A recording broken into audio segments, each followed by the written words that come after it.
Buenas tardes, tenemos el gusto de estar con el licenciado Kevin Espinosa, es licenciado en Administración de Empresas de la Universidad Tecnológica de El Salvador, nuestra alma mater. Tiene una preespecialización en habilidades gerenciales.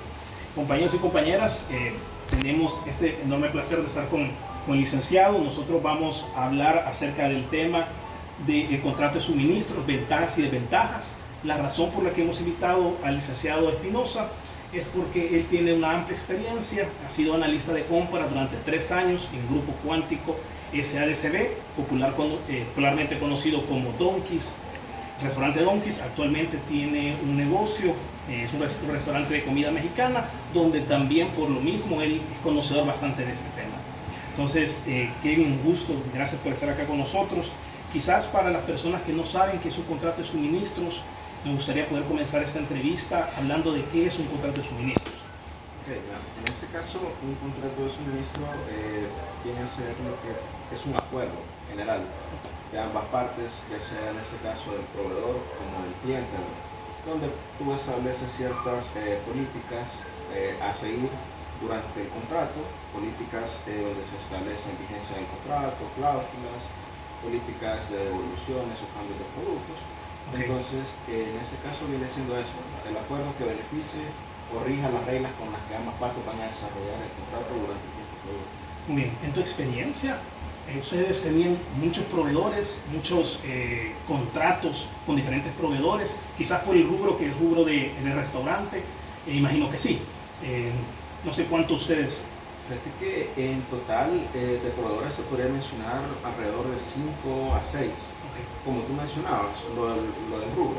Hay empresas muchas veces que se dedican a una sola producción, ya sea de algún producto como tal, entonces solo necesitan un proveedor, máximo 2. Entonces, en este caso, el rubro de restaurantes te obliga, por lo que tú produces, a tener más de un proveedor. Por ponerte el ejemplo, ya sea un proveedor que te abastezca de carnes. En este caso, las carnes tienen en este caso también su división, ¿verdad? Carne de res, carne de cerdo, carne de pollo. Entonces, ahí ya llevas 3 proveedores. Tienes que tener un proveedor, en este caso de panadería, que te abastezca ya sea de las tortillas como del pan. Tienes que tener un proveedor de verduras, de frutas y verduras.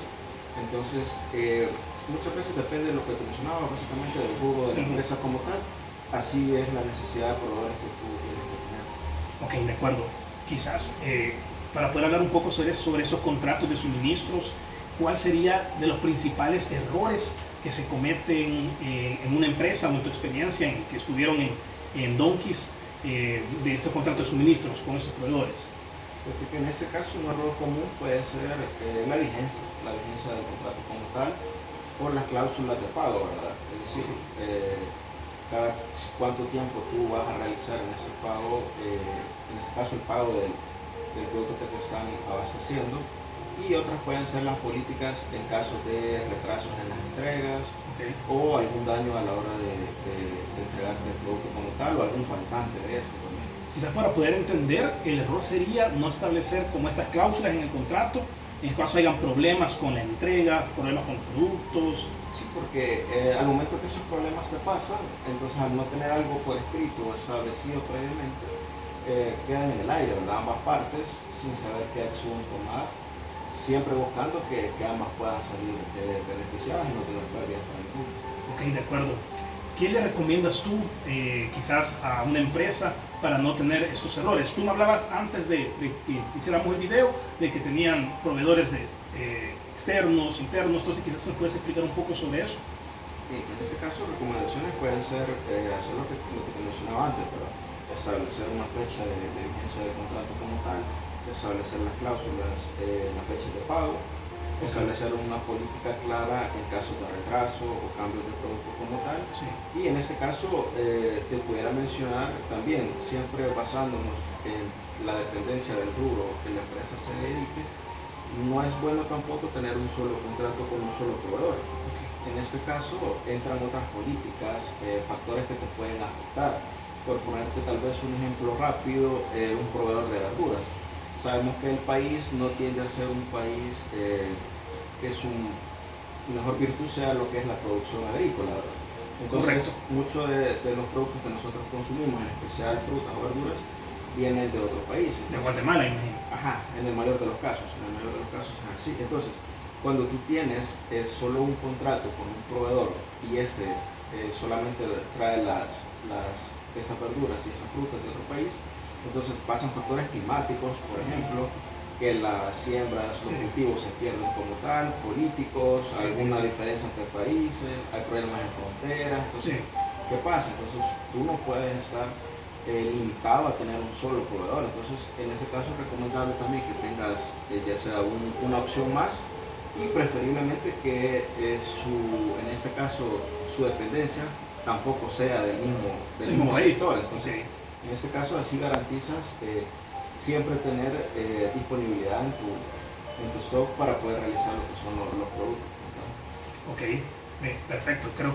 Creo que esa recomendación es importante porque, como tú dices, ¿verdad? Muchos de los proveedores quizás en el rubro de alimentos vienen de otros países, quizás tener un pequeño proveedor interno por cualquier problema. Muy bien. Quizás me gustaría hacer otra pregunta. ¿Cómo puede un contrato de suministro contribuir en la estabilidad de una empresa? ¿Cómo puede ayudar quizás económicamente una empresa un contrato de suministro? En este caso, un contrato de suministro te ayuda a llevar más en orden tus finanzas como tal. En el área contable es vital por el hecho de que, como te mencionaba, por ejemplo, en un contrato tú estableces cláusulas o ciertos días de crédito para poder realizar los pagos.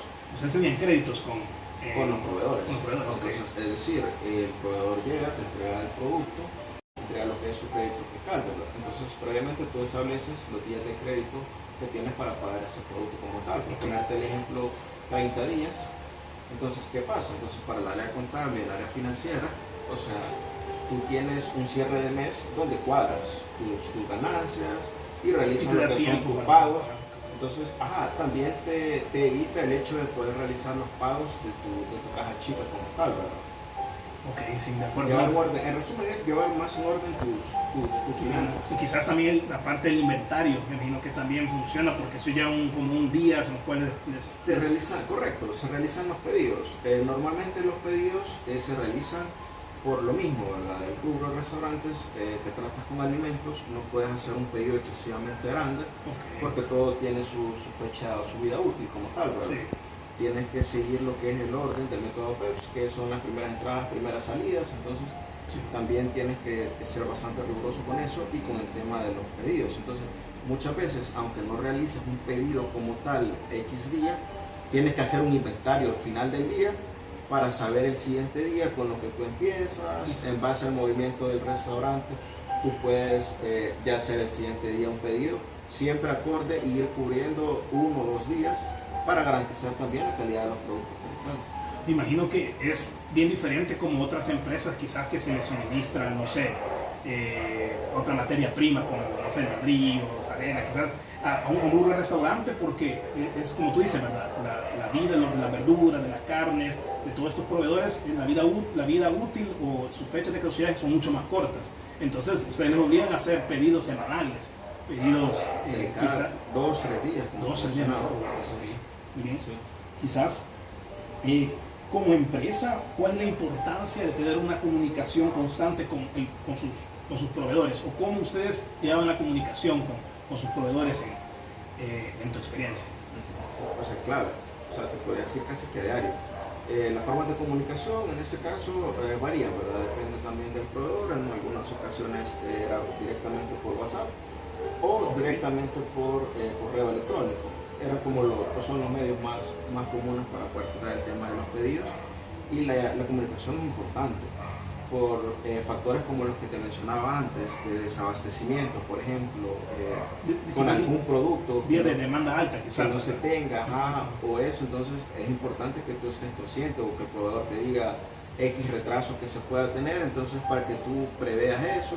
O por ejemplo en días de asueto, por ponerte un ejemplo, un día de asueto ellos normalmente no suelen trabajar, pero tú sí, exacto. Tú como rubro de restaurante tienes que trabajar. Entonces, si ese día te tocaba a ti recibir un pedido, ya no lo vas a recibir ese día, entonces, sino que hasta el siguiente día o un día antes. Entonces, mantener esa comunicación para que se te informe los días que tal vez ellos no van a hacer entrega, y así tú puedas, en este caso, prever, ¿verdad? Hacer un pedido un poquito más grande, un poquito menos.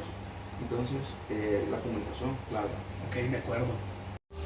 Bueno, quizás una de las últimas preguntas que me gustaría hacer al licenciado Espinosa es si tiene algún ejemplo de un caso práctico donde tuvieron algún inconveniente con la entrega de sus proveedores con este contrato de suministros, algún inconveniente, algún error que nos pueda mencionar acerca sobre su experiencia. Ok, en este caso, fíjate que un error puntual que te pudiera mencionar fue cierto día que se tenía programada una entrega del proveedor. En este caso, normalmente esta recepción de los pedidos la realiza el supervisor encargado, o normalmente él deja a alguno de los empleados a su cargo, de su confianza, a cargo, ¿verdad?, de esa recepción de pedidos. Se dio el caso de que el supervisor en ese caso estaba gestionando otros pedidos con otros proveedores. Okay.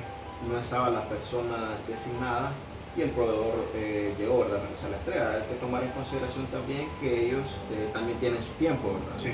O sea, tienen entregas a más restaurantes programadas, entonces por lo mismo no te pueden hacer como que mucha espera como tal. Entonces, la recepción del pedido la hizo un empleado que no tenía mucho tiempo en la empresa, era nuevo, se podría decir.